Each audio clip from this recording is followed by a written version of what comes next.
So in this video, we'll go over the Magic Wand tool, and then the video after that will go over the layers panel and then integrate that with the Magic Wand tool in order to create white backgrounds in photos that have offset white backgrounds.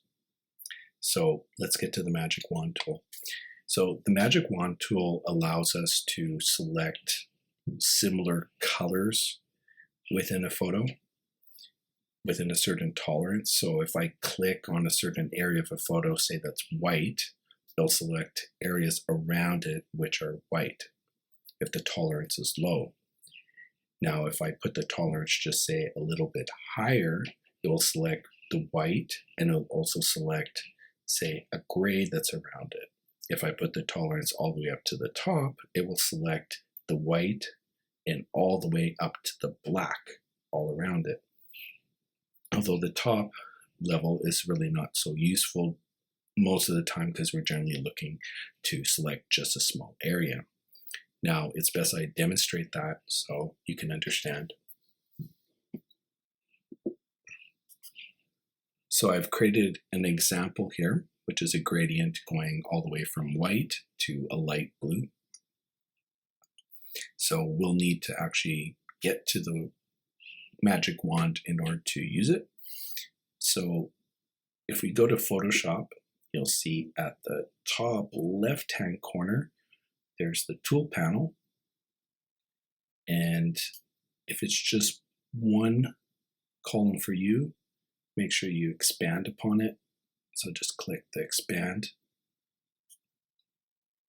button here, and then you'll see two columns. Go to the second row and you should see a tool with 3 stars on it called the Magic Wand tool. If it's somewhere else, just hover around and find it.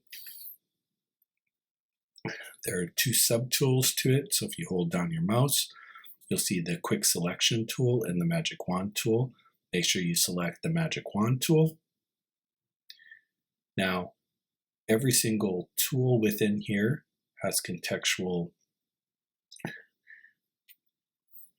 it's basically settings to it, which you'll see at the top bar here.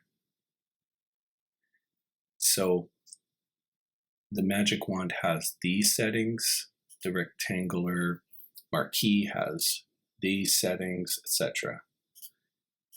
Now, if we go back to the Magic Wand tool, we'll see that there's a good number of settings. We're going to be ignoring a good amount of these. The only ones we'll look at are these 3, so the anti-alias, contiguous, and tolerance. And the only thing I have to say about the anti-alias and the contiguous is just make sure that they're selected. Now for the tolerance, I generally prefer the default of say 30.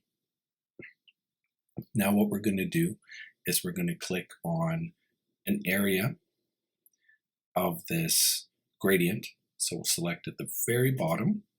So that's within a tolerance of 30 relatively of the white which we selected at the bottom. So it went all the way from white to a very light blue.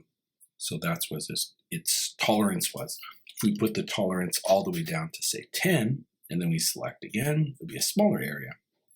If we set it higher, say 60, the tolerance being up, it will increase the area.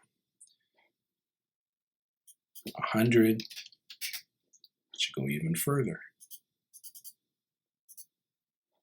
And if we set it, say, all the way up, which is 255, and then click, that'd be everything, which isn't too useful, but if we want to select everything, that may be a good replacement for using the marquee tool for the rectangle and selecting everything.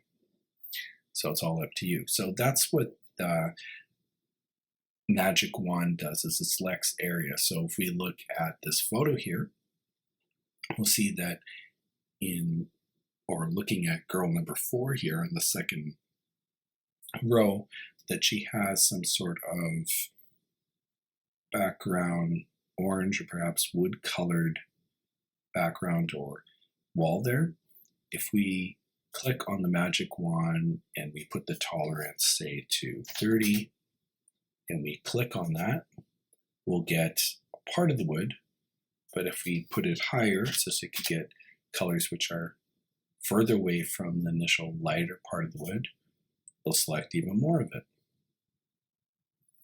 So that's what you do with the magic wand, and that's how you get it to select larger areas. If you cut that out though, an issue is that if you cut it out, they'll create jaggedy edges. So if we zoom in here and look at it, although you selected the area you wanted to, it created this hideous selection area. So don't use it just to cut out things without then zooming in and looking whether or not it was nice and smooth at the edges. So in the next video, we'll look at layers and how they'll need to be implemented in order to actually make the backgrounds of these photos pure white.